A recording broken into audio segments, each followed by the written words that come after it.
মেহমানের সামনে আখনি ডিমের এই রেসিপিটি দিলে মেহমান মাছ মাংসের কথা একেবারেই ভুলে যাবে।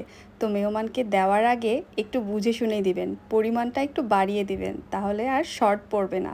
আজকে আপনাদের জন্য নিয়ে এসেছি আখনি ডিমের একটা মজার রেসিপি। ডিম দিয়েও যে এত মজার রেসিপি বানানো যায় সেটা আজকের রেসিপিটি না দেখলে একদমই বুঝবেন না। আর রেসিপিটি শুধু দেখলেই হবে না, বাসায় ট্রাই করে খেতে হবে, তাহলেই বুঝবেন আপু সত্যি কথা বলছে কিনা।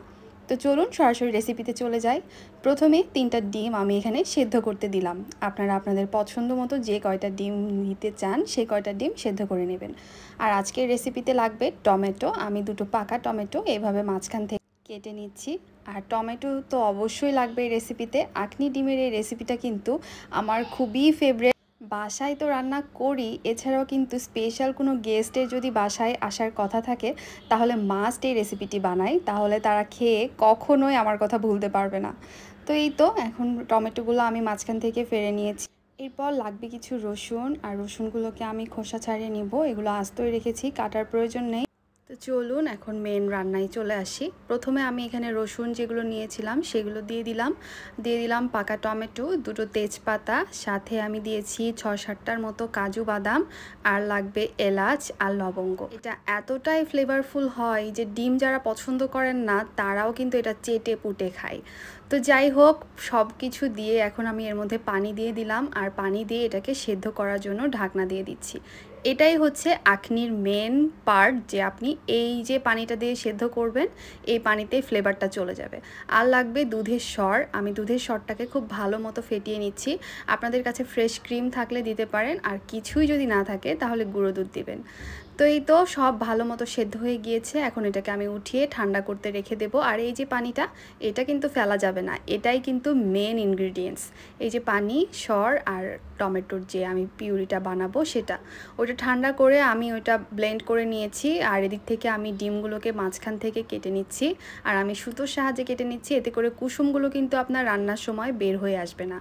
তো এখন রান্না করতে চলে এলাম। প্রথমে 2টো তেজপাতা দিয়ে নিলাম, আর দিয়ে নিচ্ছি পেঁয়াজ কুচি। এই রান্নায় পেঁয়াজ কুচিটা একটু বেশি পরিমাণে লাগে। আমরা ডিম ভুনা করতে গেলেও কিন্তু পেঁয়াজ কুচিটা একটু বেশিই দিই, সো এই রান্নাতেও সেম। আর পেঁয়াজটা ব্রাউন হয়ে আসার পরে এর মধ্যে যে আমি টমেটোর পিউরিটা করেছিলাম সেটা দিয়ে দিচ্ছি। আমি শুধু তেজপাতাটা ফেলে বাকি সব মশলা একসাথে এটার মধ্যে দিয়েই ব্লেন্ড করে নিয়েছি। আর এই তো দেখতেই পাচ্ছেন এই পিউরিটা কেমন হবে। আর এখানে আমি সব কিছু একসাথে ভালো মতো কষিয়ে নিচ্ছি। এখন আমি গুঁড়ো মশলা অ্যাড করছি, হলুদ গুঁড়ো, ধনিয়ার গুঁড়ো, আর লাগবে মরিচের গুঁড়ো। ব্যাস, আর কোনো মশলা এখানে দরকার নেই। এমনিতেই এটা অনেক বেশি ফ্লেভারফুল। এর চাইতে বেশি মশলা ব্যবহার করলে কিন্তু এটার ফ্লেভারটা অনেক বেশি কড়া হয়ে যাবে আর খেতে স্বাদ লাগবে না। আর মোস্ট ইম্পর্ট্যান্ট, লবণ দিয়ে দিলাম স্বাদ মতো। আর এটা এখন মশলাটাকে খুব ভালো মতো কষিয়ে নিয়ে দুধের যে সরটা আমি তৈরি করে রেখেছিলাম সেটা দিয়ে দিলাম।